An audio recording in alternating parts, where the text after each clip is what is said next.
Shutterstock Music. Okay, welcome back to my channel. यो भन्दा अगाडि चाहिँ मैले न्यारेटिभ एसेको बारेमा पढाएको थिएँ। त्यसमा दुईवटा एसेहरू थियो। त न्यारेटिभ एसे भनेको के हो र कसरी न्यारेटिभ एसेलाई चाहिँ इफेक्टिभ बनाउन सकिन्छ भन्ने बारेमा पनि पढ्यौँ र दुईवटा एसेहरू पनि न्यारेटिभ एसेहरू पढ्यौँ। त अब हामीले एक अथवा दुईवटा चाहिँ एसेहरू पढ्न गइरहेका छौँ। त्यो चाहिँ डिस्क्रिप्टिभ एसे हो। त डिस्क्रिप्सन भनेको के हो र डिस्क्रिप्टिभ एसे कसरी इफेक्टिभ बनाउन सकिन्छ भन्ने हामी पहिला पढ्छौँ।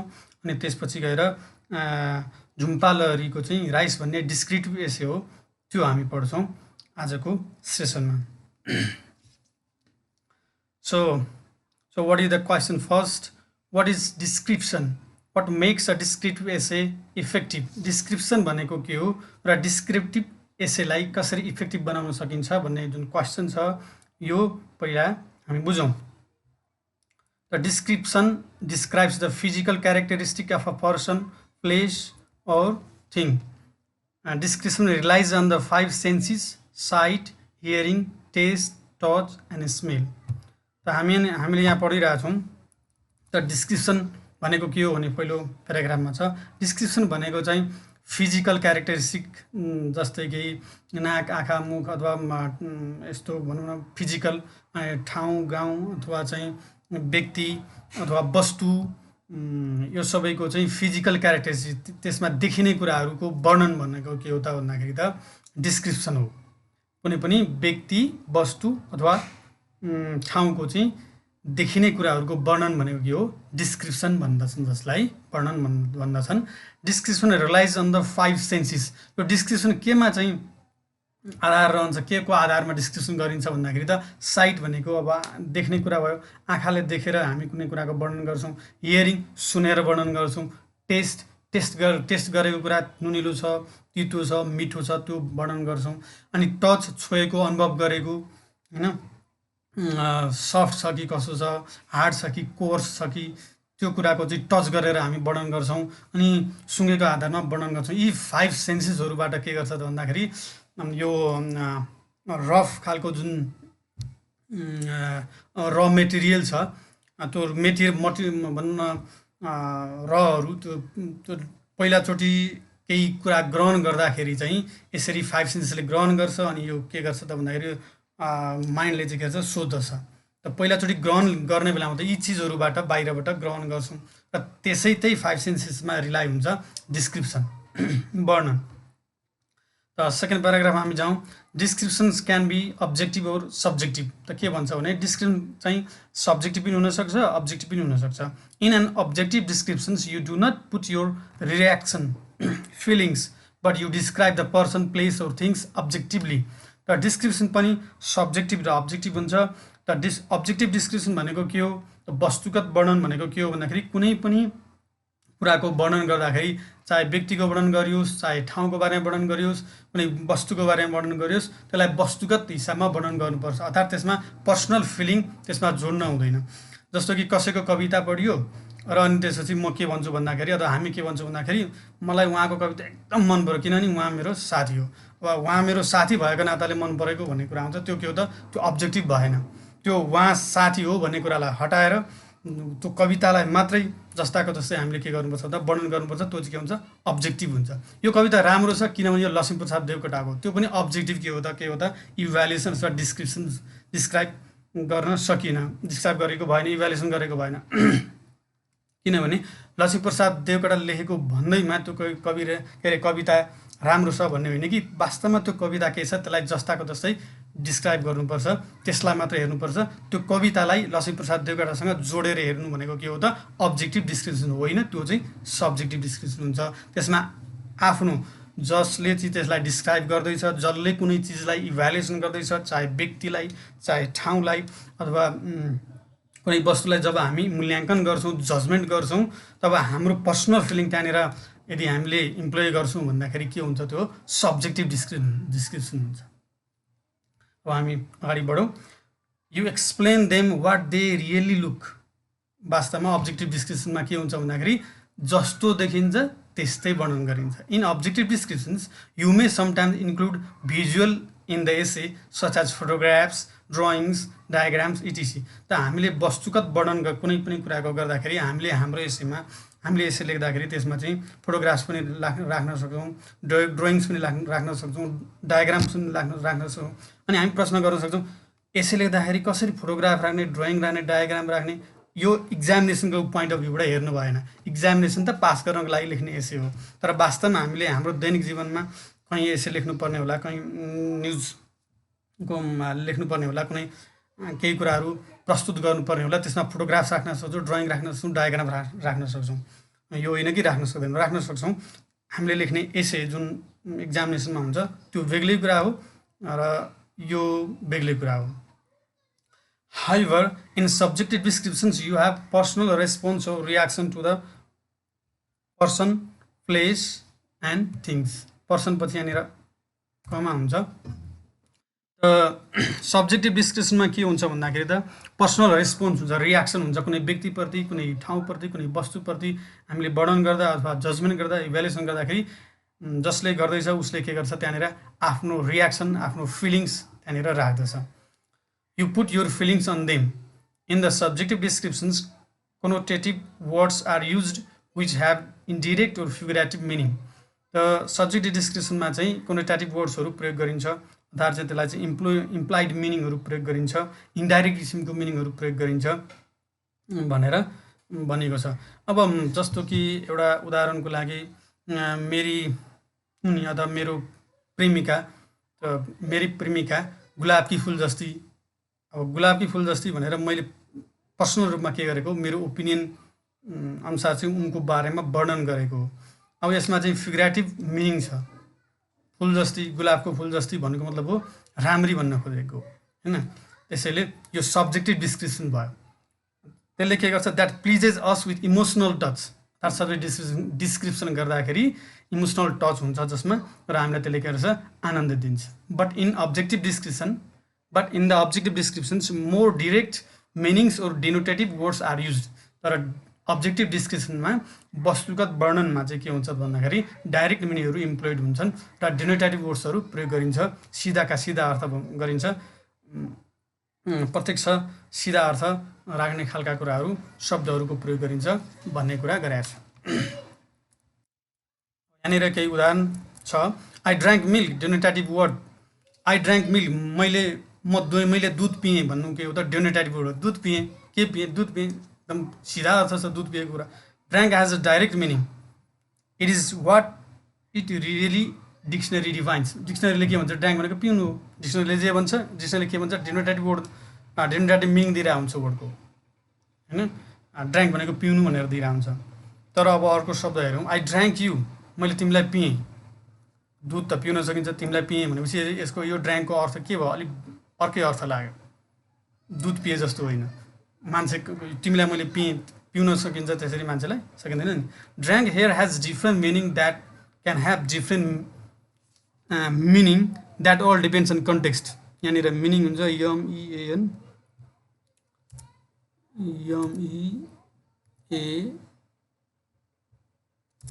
Meaning that all depends on context. त्यसैले यहाँनिर ड्राङ्कको अर्थ के छ त, फरक छ, त्यो कन्टेक्स्ट अनुसार फरक पर्न सक्छ। अब योभन्दा अगाडि के कुराहरू वर्णन गरिएको थियो, त्यसपछि के आउनेछ, त्यो सन्दर्भमा आई ड्राङ्क यु भनेको के रहेछ त भन्ने कुरा थियो, सन्दर्भले बताउने कुरा हो। यसको मिनिङ यहाँनिर यही नै हुन्छ, यो एउटै सेन्टेन्स पढेर भन्ने हुँदैन। त यसरी इन्डाइरेक्ट मिनिङ चाहिँ लाग्छ सब्जेक्टिभ डिस्क्रिप्सनमा। I drank you and you drank me, मैले तिमीलाई पिएँ र तिमीले मलाई पियौ। We are satisfied to each other, हामी दुईजना एकदमै आनन्दित भयौँ, सेटिस्फाई भयौँ भनेर अर्को यहाँनिर सेन्टेन्स छ। This above reference says that the ड्राङ्क means exchange of love. अब यहाँनिर यो अर्थमा हामी के बुझ्न सक्छौँ भने यहाँनिर ड्राङ्कको अर्थ के रहेछ त, प्रेमको चाहिँ एक्सचेन्ज रहेछ, मायाको साटासाट भएको कुरा गराएर छ भन्ने हामीले यो ड्राङ्कको अर्थ लाग्यो। त्यसैले ड्राङ्कको पहिलो अर्थ अब्जेक्टिभ डिस्क्रिप्सन र ड्राङ्कको यो दोस्रो अर्थ के हो, यहाँनिर अहिले भर्खर पढेको चाहिँ के हो त, सब्जेक्टिभ डिस्क्रिप्सन्स भयो र यसले चाहिँ कोनोटेटिभ मिनिङ दिइरहेको छ।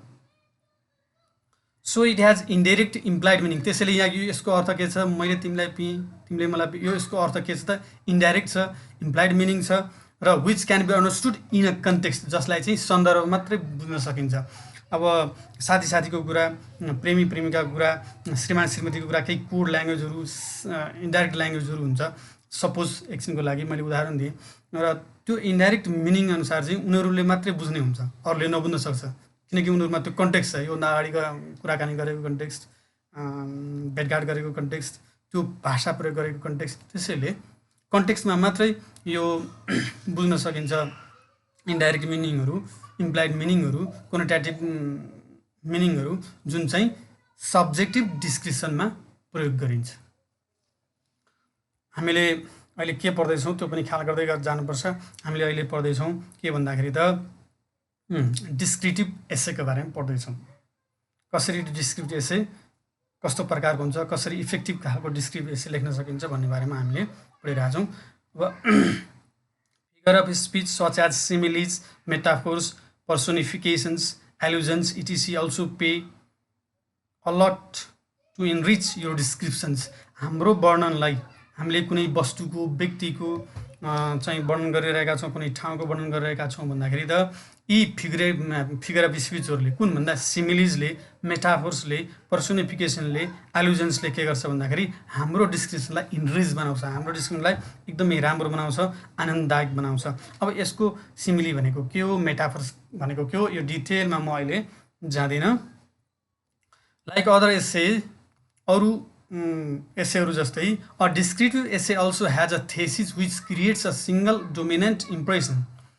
अब सबै एसेमा चाहिँ के हुन्छ त, थेसिस स्टेटमेन्ट त हुनु पऱ्यो, मेन भनौँ न एक किसिमको चाहिँ मूल चाहिँ कुरो, इम्पोर्टेन्ट विचार अथवा इम्पोर्टेन्ट चाहिँ सेन्टेन्स स्ट्रक्चर चाहिँ हुनु पऱ्यो। त्यो हुन्छ नै जसमा पनि।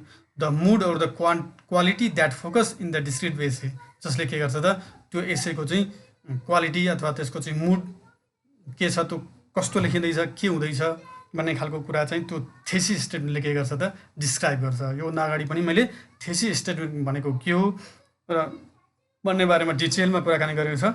म तपाईँहरूलाई त्यो भिडियोहरू हेर्न आग्रह गर्दछु। The body paragraphs provide more details to support the thesis और कन्भे द डोमिनेन्ट इम्प्रेसन्स। त जुन डोमिनेन्ट कुरा छ, जुन चाहिँ मुख्य कुरा छ, जुन चाहिँ थेसिस स्टेटमेन्ट छ, त्यसलाई सपोर्ट गर्न के आउँछ, बडी प्याराग्राफ्सहरू आउँछ। यो कुराहरू त हामीले पढेकै हौँ। अनि बडी प्याराग्राफको पहिलो सेन्टेन्स अथवा दोस्रो सेन्टेन्स अथवा मुख्य सेन्टेन्सलाई फेरि सपोर्ट गर्न अरू सेन्टेन्सहरू आउँछन्, अरू डिटेलहरू आउँछन् भन्ने कुरा पनि हामीले योभन्दा अगाडि पढिसकेका छौँ। सबै एसेमा यो कुरा हुन्छ, सबै प्रकारको एसेमा यो अहिले भनेको कुरा हुन्छ। The use of transitional words such as above, adjacent to, at the bottom, at the top, behind, below, beyond, in front of, in the middle, over, under, within and through, यी कुराहरूको युज हुन्छ। यी कुराहरूको the use of transitional words such as this are used specially in descriptive essay भनेर यहाँनिर थप्नुपर्छ, त्यो सायद यहाँनिर छुटेको छ। त्यो कुराहरू जस्तो कि कुनै कुरो वर्णन गर्दाखेरि यी प्रिपोजिसनहरू, यी ट्रान्जिसनल वर्ड्सहरू, होइन, माथि, तल, यता, त्यसपछि यता, अनि उता, यस्तो त्यस्तो, यो जुन छ यी कुराहरू, यी ट्रान्जिसनल वर्डहरू चाहिन्छ कुनै पनि कुराको वर्णन गर्दाखेरि।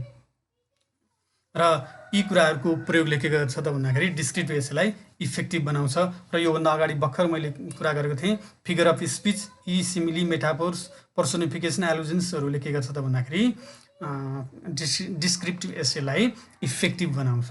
र अहिले यो पनि के हो, ट्रान्जिसनल वर्ड्सहरूको पनि प्रयोग डिस्क्रिप्टिभ एसेमा प्रयोग गर्नुपर्छ। The conclusion should be effective which should reinforce the dominant impressions, the thesis statement. The thesis statement अर्थात् डोमिनेन्ट इम्प्रेसन जुन हो त्यसलाई रेन्फोर्स गर्नको लागि, त्यसलाई चाहिँ रेन्फोर्स गर्नको लागि, त्यसलाई चाहिँ भनौँ न हाइलाइट गर्नको लागि कन्क्लुजनले के गर्नुपर्छ, साथ दिनुपर्छ। कन्क्लुजनमा पनि त्यो कुराहरू, इन्ट्रोडक्सनको कुराहरूलाई अर्कै शब्दमा अथवा होल बडी र अनि त्यसपछि इन्ट्रोडक्सनको कुराहरूलाई लिएर कन्क्लुजन पनि हामीले राम्रो खालको कन्क्लुजन लेख्नुपर्छ। अनि मात्रै के हुन्छ त डिस्क्रिप्टिभ एसे राम्रो हुन्छ भन्ने कुरा हामीले पढ्यौँ। अब डिस्क्रिप्टिभ एसेको ओरिजिनल इक्जाम्पलको लागि त अब हामीले के पढ्नुपर्छ भनेर भन्दाखेरि ओरिजिनल एसे नै पढ्नुपर्छ ओरिजिनल बुकबाट। मैले त्यहाँ के गरेको नोट बनाएको हो, समरी बनाएको हो। त्यसैले यो चाहिँ अब ब्याकग्राउन्ड भयो राइटरको बारेमा। त्यसपछि अब हामी जाउँ समरीमा। The essay rice by Jhumpa Lahiri describes about her father's great deal of influence on her. यो एसेमा चाहिँ पहिलो सेन्टेन्सले यो कथा भन्न आएछ, निबन्धमा चाहिँ के भन्न खोजेको छ भन्ने कुरो लेखेको छ। झुम्पा लहरीले लेखेको यो राइस भन्ने निबन्ध, र यसमा चाहिँ झुम्पा लहरी छोरी हुन् जसले बुबाको चाहिँ प्रभावको बारेमा यहाँ बखान गरेकी छिन्। बुबाको बारेमा यिनले केही कुरा वर्णन गरेकी छिन्, बुबाको बारेमा वर्णन गरेकी छिन्। यो के हो? डिस्क्रिप्टिभ एसे हो। यहाँनिर पर्सनको बारेमा र थिङ्सको बारेमा वर्णन भएको छ। एउटा राइसको बारेमा वर्णन भएको छ अनि अर्को चाहिँ फादरको बारेमा वर्णन गरिएको छ। She begins to describe her father's age, what he does, what his habit is, and what he dislikes. Descriptive एसेमा जस्तै व्यक्तिको, वस्तुको र ठाउँको वर्णन गरिन्छ भने जस्तै यहाँनिर अब उनले मतलब यहाँ छोरीले अथवा राइटरले के गर्छिन् भन्दाखेरि आफ्नो बुबाको एजको बारेमा, उनको एज कस्तो छ, के छ, उनी के गर्छन्, अनि त्यसपछि उनको बानी ह्याबिटहरू के छ, उनी के कुरा मनपर्छ, के कुरा मन पर्दैन बाट चाहिँ यो एसेको सुरुवात भएको छ। After this, she especially shows her admiration on her father's way of making pulao. त यहाँनिर खास गरी आफ्नो बुबाको वर्णन गरिसकेपछि उनी चाहिँ के गर्छिन् भन्दाखेरि त आफ्नो बुबाले कसरी पुलाउ बनाउनुहुन्थ्यो भन्ने कुराको प्रशंसा गर्दै अगाडि बढ्छिन्। उनले आफ्नो बुबाले पुलाउ बनाउने तरिकाको चाहिँ प्रशंसा गरेकी छिन्। खास गरी the pulao becomes such a demanding dish that his father has been called to make the dish in many occasions, such like अन्नप्रसन्न भन्छन् नि। त पुलाउ यति मिठो बनाउँछन् कि उनका बुवाले, यति मिठो खाना हुन्छ, डिस हुन्छ कि उनलाई गाउँका धेरै मान्छेहरूले थुप्रै ओकेजन्सहरूमा चाहिँ बोलाउँछन्। जस्तै कि अन्नप्रसन्न भनेको यस्तो राइट हो जसमा चाहिँ the children rite to give children solid food for the first time. बच्चालाई चाहिँ पहिलोचोटि खाना खुवाउँदाखेरि, कुनै चाहिँ ठोस खाना खुवाउँदाखेरि अन्नप्रसन्न भन्छन् त्यसलाई हो। त्यति बेला पनि अब पुलाउ बनाउनको लागि गाउँबाट धेरै मान्छेहरूले उनलाई बोलाउँछन्। बर्थडेको बेलामा पनि बोलाउँछन्, पार्टिजहरूमा, एनिभर्सरिजहरूमा, बेहुला बेहुलीको एनिभर्सरिजहरूमा, फर ब्राइडल, बेबी सोवर्स, बेबीलाई पहिलोचोटि नुहाउँदाखेरि, वेडिङ पार्टिजहरूमा etc. He also prepare the dish in her sisters PhD party, र उनको दिदीको पिएचडीको पार्टीमा पनि उनले के गरेका थिए त भन्दाखेरि त्यो खाना बनाएका थिए। He has also a reputation for estimating accurate quantities of pulao. त अर्को कुरा केमा पनि उनी चर्चित छन् भन्दाखेरि त पुलाउ कति मान्छेको लागि कति पुलाउ बनाउनु पर्छ भन्ने जुन इस्टिमेट हो त्यसको लागि एक्युरेट उनी इस्टिमेसन गर्न सक्छन्, गेस गर्न सक्छन्। यति मान्छेलाई यति नै पुलाउ चाहिन्छ भनेर उनले बनाएको पुलाउ बढी पनि हुँदैन, घटी पनि हुँदैन। त्यसमा पनि उनी खतरा छन्, उनी रिपुटेड छन्। But willingly the author has never known how to make the pulao. र जानिकनै उनले चाहिँ पुलाउ कहिले पनि बनाउन नसकेको कुरा उनी गर्छिन्। उनी के भन्छन् भने मैले जानिकनै मैले पुलाउ बनाउन सिकिनँ, म पुलाउ बनाउन मैले चाहिनँ। किन भन्दाखेरि because it has already been her father's dish, किनकि यो बुवाले बनाएको स्पेसल डिस हो। She says the dish will die with him when he dies. उनी भन्छन् जब बुवा मर्नुहुन्छ यो डिस यस्तो प्रकारको खानाको जुन रेसिपीहरू प्रयोग गरिएको छ, यो खाना यो पुलाउ बनाउनको लागि जुन खालको रेसिपी प्रयोग गरेर जुन टेस्टी बनाएको छ, त्यो बुवा मरेपछि त्यो पुलाउ त्यो खालको खाना पनि मर्छ, त्यो खालको जुन टेस्ट हुन्छ त्यो पनि मर्छ। र किनभने it is the symbol of her father, किनकि यो बुवाको सिम्बल हो, यो बुवासँगै जानेछ। All the memory about the pulao also means the memory about her father. पुलाउलाई सम्झिनु भनेको यहाँनिर के छ त, बुवालाई सम्झिनु भन्ने अर्थ पनि यहाँ राखेको छ। यसरी सिम्पल कुरा, बुवाको बारेमा सम्झेको कुरा र बुवाले बनाएको राइसको बारेमा बनाएको चाहिँ खानाको अर्थात् यो पुलाउको बारेमा चाहिँ यहाँनिर लेखिएको छ। यो समरी सर्टकटमा यही कुरा हो।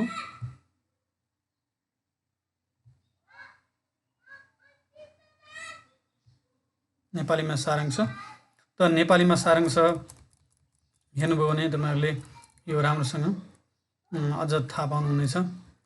त्यसै गरी कम्प्रिहेन्सनमा के छ क्वेशन सुरुमा how does Lahiri describes her father what is his most important character trait. अब यहाँनिर लेखिकाले आफ्नो बुवालाई कसरी डिस्क्राइब गरेका छन् र अनि त्यसपछि उनको इम्पोर्टेन्ट क्यारेक्टर ट्रेट के हो भन्ने कुरा यहाँनिर क्वेसनमा छ। त्यो एन्सर यहाँ लेखेको छ। यो सजिलो छ, तपाईहरुले पढेर जान्न सक्नुहुन्छ, मैले डिस्क्राइब गर्न दिन्न। Question number 2 why according to Lahiri would she never try to make pulao. लहरीले किन वास्तवमा आफूले चाहिँ पुलाउ बनाउन चाहिनन् त भन्ने कुराको एन्सर यहाँ छ। त्यसै गरी purpose and audience how much does Lahiri assume her readers know about Bengali culture how can you tail.